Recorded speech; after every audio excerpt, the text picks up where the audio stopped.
아들은 올해 5살, 딸은 3살로 눈에 넣어도 아프지 않는다는 말을 실감하고 있죠. 저는 간호대학을 나와서 동네 병원의 간호사로 일을 하고 있습니다. 아이 둘을 키우면서 남편과 맞벌이를 할 수 있었던 것은 바로 저의 엄마 때문이었죠.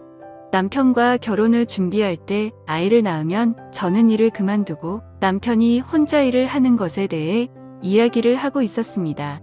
그렇지만 그때 저는 대학을 갓 졸업해서 일을 시작한 지 겨우 6개월이 지났을 때였고 아이가 바로 생겨서 일을 그만두게 되면 지금까지 해왔던 공부가 너무 아깝다는 생각이 들었습니다.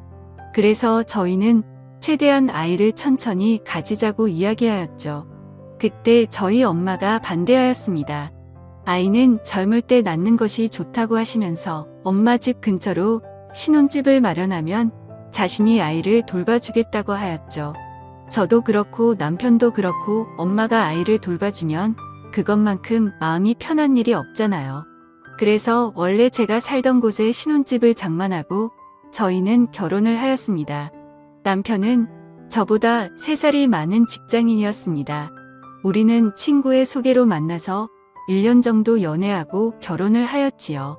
남편의 아버지께서는 대학교 교수님이셨고 어머니는 일반 주부셨습니다. 대학교 교수가 돈을 얼마나 잘 버는지는 모르겠지만 그래도 꽤 풍족하게 자란 것 같았죠. 저희 결혼할 때도 시아버지께서 많이 신경을 써주셔서 신혼집도 장만하고 그랬거든요. 제 남편에게는 형이 한 분 있었는데 남편보다 2살이 많았습니다. 그런데 남편과는 아주 반대 성격의 사람이었죠. 남편은 공대를 나와서 졸업하고 바로 회사에 취직한 케이스였죠. 그리고 누가 봐도 성실하고 공부 잘하는 스타일이었습니다. 그에 비해 아주버님은 미술을 전공하고 1년 중 절반은 해외여행을 다니면서 자유롭게 인생을 즐기는 사람이었죠. 뚜렷한 직업 없이 디자인 의뢰가 오면 그때그때 일하시는 프리랜서였죠. 저는 좀 보수적인 성향이 있어서 그런 아주버님을 잘 이해 못하는 편이었습니다. 어쩌면 저의 이러한 성향 때문에 제 남편에게 반해서 결혼까지 한 것 같아요. 자유로운 성향의 아주버님이어서 제 남편이 저와 먼저 결혼하고 아주버님은 결혼에는 관심도 없어 보였습니다. 저희가 결혼하고 1년 뒤 저는 임신을 하게 되었죠. 시부모님에게 임신 사실을 알리자 시부모님은 너무 좋아하시면서 맛있는 것을 사주겠다고 주말에 나오라고 하셨죠. 그래서 식당을 예약하려고 하는데 시어머니께서 어른 6명으로 예약해 달라는 겁니다. 제가 의아해서 왜 6명인지 물어보자 시어머니는 아주버님이 여자친구를 데리고 와서 가족들에게 인사를 시키겠다고 하였습니다. 남편은 그 말을 듣고 많이 놀라며 말했습니다. 지금까지 형이 10명 넘게 여자 만났는데 부모님한테 처음으로 인사시키는 거야. 이거 왠지 결혼 생각도 있어 보이는데. 그래, 그러면 잘 된 거지. 아주버님도 언제까지 혼자서 저렇게 살 수는 없잖아. 빨리 짝 찾아서 결혼해야지. 주말이 되었고 저희 식구는 식당에 모였습니다. 시부모님은 저에게 수고했다면서 몸조심하라고 격려도 해주시고 기분이 너무 좋아 보이셨습니다. 그때 아주버님이 여자친구와 함께 식당으로 들어왔습니다. 그런데 아주버님의 여자친구를 보자마자 저는 너무 놀라고 말았죠. 그 여자친구는 바로 저의 대학교 동기였습니다. 저랑 그렇게 친하지는 않았지만 서로 얼굴은 아는 사이였죠. 저 같은 경우는 학생을 더하고 학교 생활을 좀 활발하게 한 편이었고 아주버님의 여자친구는 학교 활동도 잘 안 하는 조용한 학생이었습니다. 그런데 키도 크고 좀 마른 편이고 얼굴도 하얗고 예쁘기 때문에 아르바이트로 쇼핑몰 모델도 한다는 소문이 있었습니다. 저는 이런 자리에서 그 친구를 만날 거라는 생각을 하지도 못했었는데 세상 참 좁다는 생각이 들었습니다. 아주버님이 여자친구를 데리고 와서 저에게 인사를 시키는데 그 친구도 저를 알아보고 반갑게 인사를 하더군요. 솔직히 그렇게 반갑지는 않았지만 저도 매우 반가운 척 인사를 했습니다. 그런데 원래는 제 임신을 축하하기 위해서 모인 자리였는데 순식간에 아주버님의 여자친구를 인사시키는 자리로 바뀌어버린 것이 좀 서운해졌죠. 키를 내지 않기 위해 무진장 애를 써서 사람들은 몰랐겠죠. 인사를 했습니다. 저도 제가 마음이 임신으로 왔다는 것은 인정합니다. 그럼에도 서운한 마음이 드는 것은 제가 어떻게 할 수 없는 일이었습니다. 그리고 저보다는 제 뱃속에 있는 아이가 잊혀진 것 같아 더 서운한 느낌이 들었죠. 집으로 돌아가서 저는 대학교 친구에게 전화를 했습니다. 그리고 식당에서 있었던 일을 이야기했죠. 친구는 놀라면서 말했습니다. 걔 있잖아. 남자 소문 엄청 안 좋잖아. 진짜 난 모르는데 학교에서 만나는 사람 없었던 걸로 아는데 학교에서는 없었지. 그런데 걔 쇼핑몰 모델 했었잖아. 그러면서 유부남 사진 기사랑 바람도 났었다고 그러고 남자 모델들하고 엄청 만나고 다녔대. 그리고 홍대 클럽 가면 걔 모르는 사람 없다고 그러더라. 이내 아주버님한테 조심하시라고 전해드려. 저는 친구의 말을 듣자 예전 학교에 떠돌던 소문들이 기억났습니다. 어떤 교수와 사귄다는 소문도 있었고 같은 대학교 운동선수랑 사귄다는 소문도 있었죠. 저는 아주버님이랑 그 친구랑 사귀는 것이 솔직히 말해서 싫었습니다. 제가 아주버님 일에 왈가왈부할 것은 아니지만 그래도 남편의 형님인데 그런 소문 안 좋은 여자를 만난다는 것이 마음에 걸렸죠. 고정이 되었고 저희는 시댁에 갔습니다. 시댁에 도착하니 아주버님과 그 친구가 와 있었습니다. 그 친구는 어머니를 도와서 전을 부치고 있었죠. 제가 일을 도와드리려고 하자 시어머니께서는 임신한 사람은 일하지 말고 쉬라고 하셨습니다. 그러면서 저 대신 남편을 불러서 음식하는 것을 도우라고 하셨습니다. 저는 식탁에 앉아 계신 아주버님 옆에 앉아서 이런저런 이야기를 하였습니다. 제가 아주버님에게 물어보았습니다. 아주버님, 여자친구는 어떻게 만났어요? 제가 이번에 태국으로 혼자 여행을 갔었는데 여자친구도 혼자서 여행을 왔더라고요. 그래서 같이 밥 먹고 관광도 같이 다니다가 사귀게 되었죠. 와, 여행 가서 만나다니 로맨틱하네요. 이런 말하면 팔불줄 같지만 여자친구가 좀 예쁘잖아요. 그래서 제가 열심히 쫓아다닌 거죠. 맞아요. 대학교 때도 예쁘다고 남자들이 끊이지 않는다고 그러더라고요. 그러자 아주버님은 의미 있는 표정으로 저에게 물었습니다. 그래요, 대학교 때 인기 많았어요.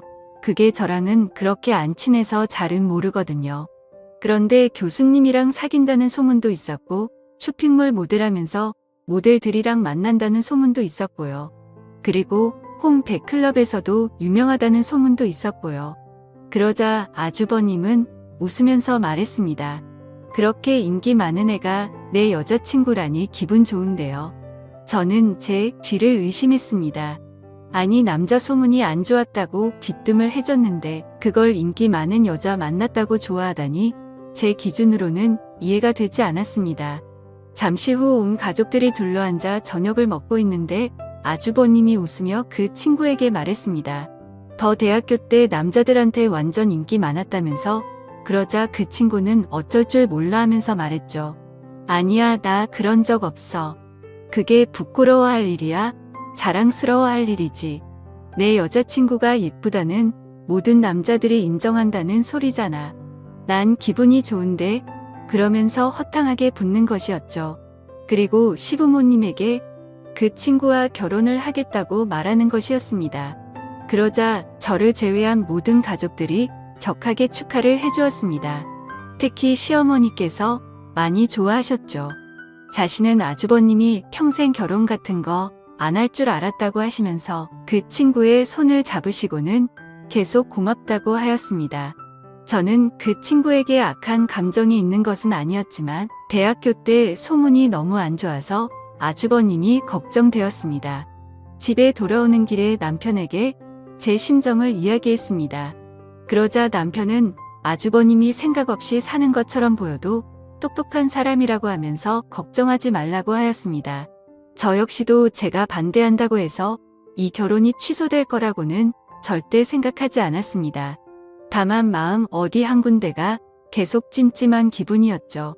아주버님과 그 친구는 결국 결혼을 하였고 그리고 한 달 뒤에 저는 출산을 하였고 산후조리와 육아 때문에 아주버님과 형님을 만날 겨를을 없었습니다.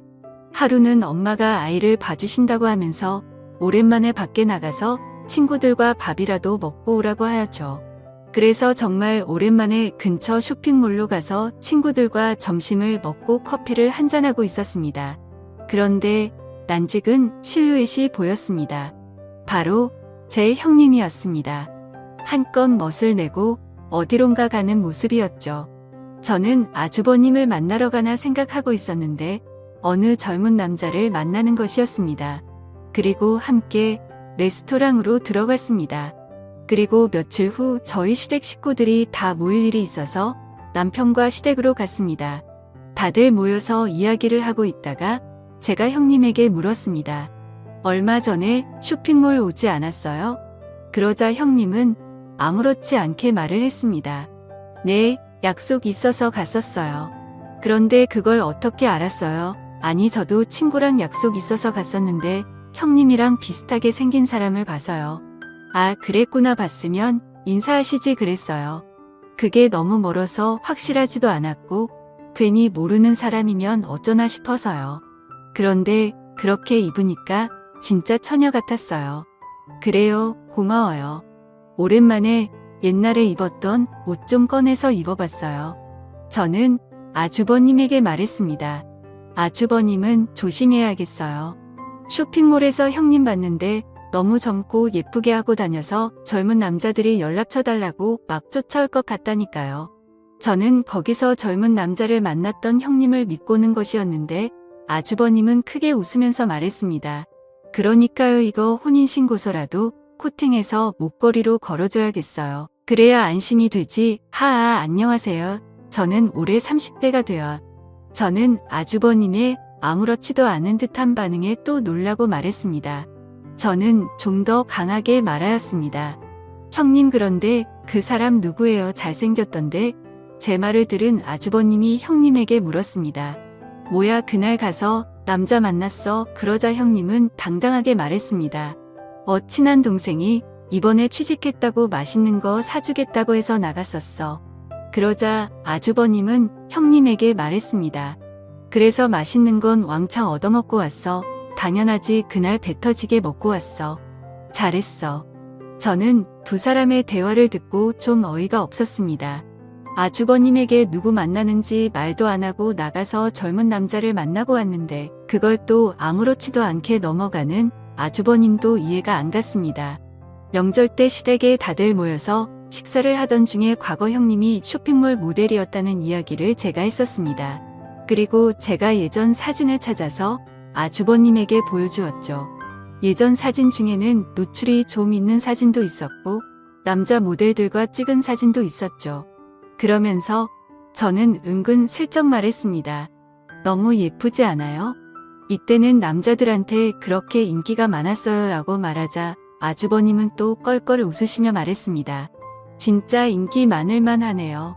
저는 다른 시댁 식구들은 안 들리게 아주버님에게 이야기했습니다.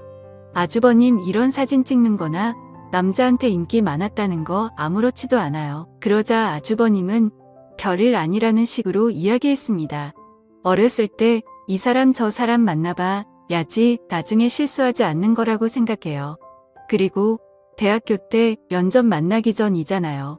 저랑 만나고 나서 잘하면 됐지 이전에 어땠는지는 별로 신경 안 써요. 저는 그날 이후로는 아주버님과 형님에 대해서 아무 말도 하지 않았습니다.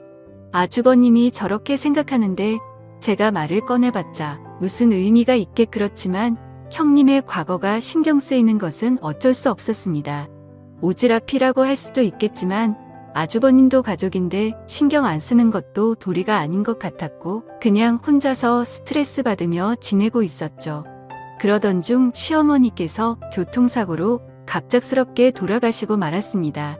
시어머니께서 타고 있던 택시가 터널에서 다른 차량과 접촉사고가 났는데 택시가 터널 벽에 심하게 부딪히면서 어머니는 그 자리에서 바로 사망하시고 말았죠.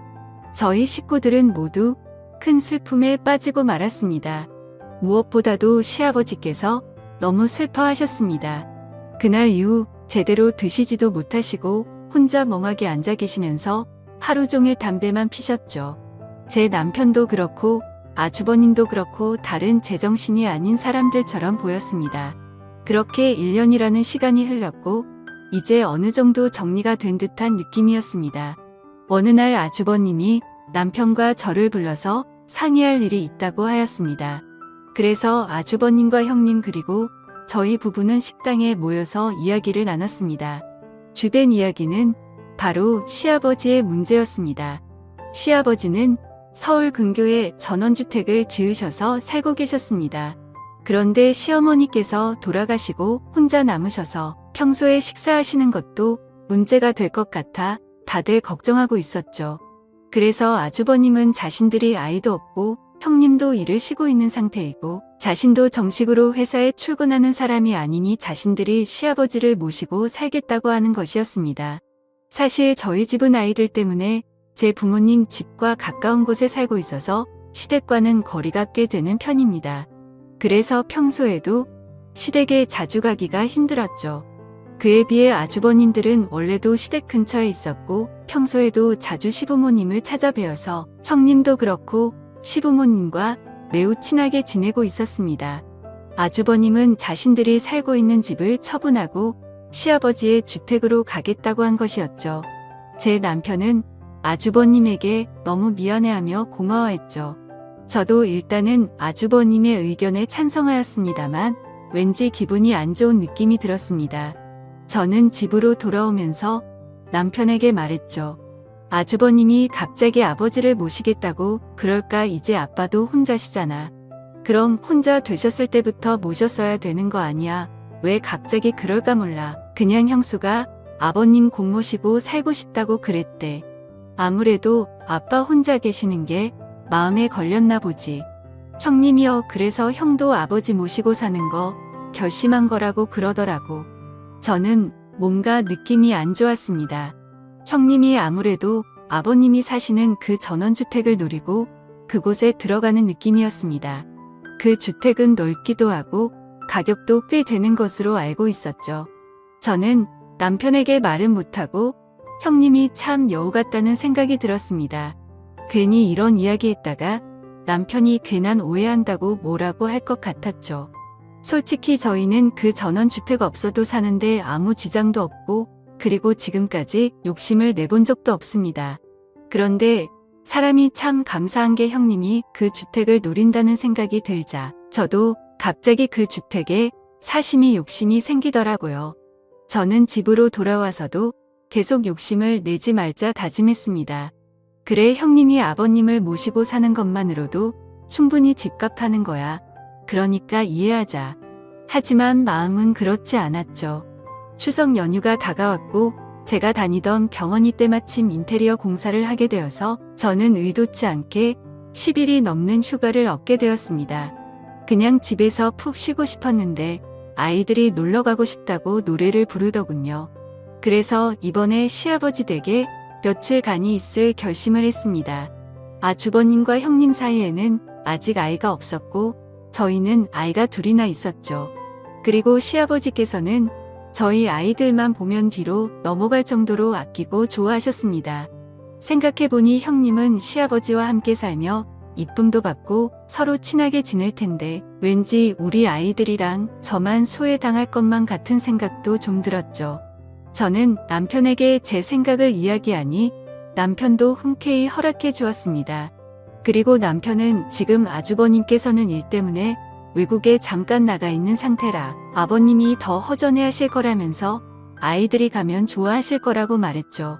저는 짐을 챙겨 아이들과 시아버지 댁으로 갔죠. 저희가 가자 시아버지와 형님은 너무 좋아하더라고요. 아이들도 시골의 좋은 공기를 마시면서 마당에서 시아버지와 함께 놀며 즐거운 시간을 보냈습니다. 저는 옆에 형님이 있는 것을 보고 형님 시골에 온 지도 이제 2년째인데 어때요?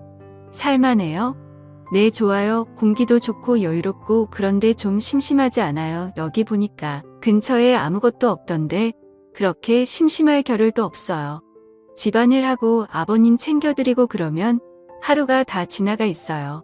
그때 아이들과 함께 있던 시아버지께서 좀 피곤하신지 자리에 털썩 앉으셨습니다.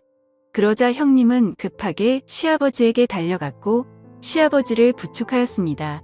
그리고 시아버지는 그런 형님이 고마운지 형님의 손을 꼭 잡고 일어나셔서 형님의 어깨를 토닥여 주셨죠.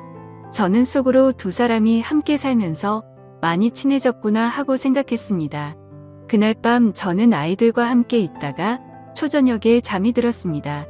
그래서 밤 10시쯤에 눈을 떴습니다. 다들 잠을 자는 집 밖은 조용했지요. 저는 물을 마시려고 거실로 나왔는데 시아버지 방에서 이상한 소리가 들리는 것이었습니다. 저는 시아버지 방문에 귀를 가까이 가져갔습니다. 그러자 시아버지의 거친 숨소리가 들려왔습니다. 저는 너무 놀라서 하마터면 들고 있던 물컵을 떨어뜨릴 뻔했죠. 저는 심호흡을 하고 다시 귀를 가까이 댔습니다. 분명 시아버지의 거친 숨소리가 들렸습니다. 정확하진 않아도 소리를 참는 듯한 소리였죠. 그리고 얼마 뒤 그 소리는 사라졌습니다. 그리고 뒤이어 들려오는 또 하나의 숨소리가 있었죠. 그것은 여성의 가는 한숨 소리였습니다. 그리고 여성의 목소리가 들렸습니다. 그 목소리는 바로 형님의 목소리였습니다.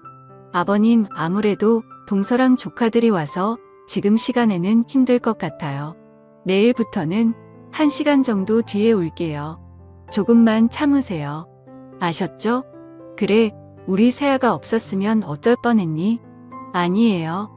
제가 좋아서 이러는 건데요. 저는 그들의 대화를 듣고 심장이 떨어지는 듯한 느낌이었습니다. 그리고 달그락거리는 소리가 들려서 저는 얼른 아이들이 있는 방으로 들어왔습니다. 시아버지와 형님의 신음소리와 그들의 대화까지 저는 이 사실을 믿을 수 없었습니다. 저는 한 번 더 사실을 확인해야겠다는 생각이 들었죠. 다음 날 저는 아이들을 모두 재워놓고 저도 자겠다고 인사를 드리고 방으로 들어갔습니다. 그리고 저의 모든 신경은 거실로 향해 있었죠. 밖에서 인기척이 들리고 방문이 열리고 닫히는 소리가 들렸습니다. 저는 몰래 나와서 시아버지 방 앞에 서서 방문에 귀를 댔습니다. 그리고 그 안에서 어김없이 시아버지의 신음소리가 들렸죠. 이건 분명했습니다. 게다가 형님은 예전부터 남자 관계가 좋지 않았다는 소문이 많았죠. 아니 땐 굴뚝에 연기 나지 않는다는 옛말도 있었고 사람은 고쳐 쓰는 것이 아니라는 말도 생각이 났습니다. 그렇지만 아무리 남자가 궁해도 시아버지와 저런 관계를 맺다니 저는 너무나 큰 충격에 빠졌죠. 저는 마음을 단호하게 먹고 형님에게 따지기로 마음먹었습니다. 저는 식탁에 앉아서 형님이 나오기를 기다렸습니다. 잠시 뒤에 형님은 자그마한 가방을 들고 시아버지 방에서 나왔습니다. 그리고 식탁에 불이 켜져 있는 것을 보고는 화들짝 놀랐죠. 저는 형님에게 차갑게 말했습니다. 잠깐 저랑 말 좀 해요. 그러자 형님은 알겠다고 하면서 식탁에 앉았습니다. 저는 단도직입적으로 물었습니다. 이 야심한 밤에 아버님 방에서 뭐 하고 있었던 거예요? 형님은 아무 말도 못하고 고개를 숙였습니다. 저는 말을 이어갔습니다. 아니, 왜 아무 말도 못해요? 이러는 거 아주버님은 알고 계세요? 네, 그이는 알고 있죠. 그리고 그이가 부탁한 일이기도 하고요. 저는 그 말을 듣고 너무 놀랐습니다. 뭐라고요? 아주버님이 부탁을 했다고요? 아니 세상에 어떻게, 아마 도련님이었어도 그랬을 거예요. 그러니까 너무 뭐라고 하지 마세요. 저는 그 말이 더욱 어이가 없었습니다. 뭐라고요? 내 남편이어도 그랬다고요? 그러자 형님은 담담히 말했죠. 네. 동서도 나랑 같이 간호학과 나왔고 지금도 간호사로 일하고 있으니까 동서도 할 수 있는 일이죠. 저는 그 말을 듣고 좀 당황스러웠습니다. 그게 무슨 말이에요? 간호사랑 그거랑 무슨 상관이에요? 그러자 형님은 모든 사실을 털어놓았습니다. 사실 시어머님이 돌아가시고 아주버님께서 시아버지를 모시고 살고 싶어 냈는데 시아버님이 급구 사양해서 함께 살지 못했다고 합니다. 그 스트레스 때문인지 건강이 많이 안 좋아지시더니 결국엔 급성으로 당뇨병에 걸리셨고 인슐린 주사를 주기적으로 맞아야 한다고 하였죠. 시아버지께서는 저와 남편이 걱정할까봐 말을 안 하셨고 형님과 아주버님이 함께 살면서 시아버지를 돌보고 있었던 것이었습니다. 저는 형님의 말을 듣고 이상한 생각을 한 제 자신이 너무 부끄러웠습니다. 저는 형님에게 오해해서 미안하다고 하며 제가 그동안 형님을 나쁘게 생각했었다고 고백을 했죠. 그러자 형님은 웃으며 말했습니다. 저도 제가 소문이 이상하게 난 거 알고 있어요. 그리고 동서가 저 별로 좋아하지 않는 것도 알고 있었고요. 그런데 언젠가 동서도 진실을 알겠지 하고 생각했어요. 동서, 저 그렇게 나쁜 사람 아니에요. 그리고 20살 때 처음 동서를 봤을 때부터 동서랑 친하게 지내고 싶었어요. 이제 10년이 훌쩍 지났지만 앞으로 친구처럼 지내요. 네, 저는 형님이 이렇게 마음이 넓은 사람인 줄 이제야 알게 되었습니다. 그리고 편협하게 형님을 생각했던 제 자신의 후회 있죠. 저는 형님에게 말했습니다. 네, 앞으로 우리 친하게 지내요. 그리고 저도 주말에 와서 아버님 챙길 테니까 아주버님이랑 주말에 놀러도 가고 그러세요. 저도 이 집 며느리인데 이런 일은 함께 해야죠. 그렇게 저에게는 또 하나의 가족과 가장 친한 친구가 생겼습니다. 지금까지 제 사연을 들어주셔서 감사합니다.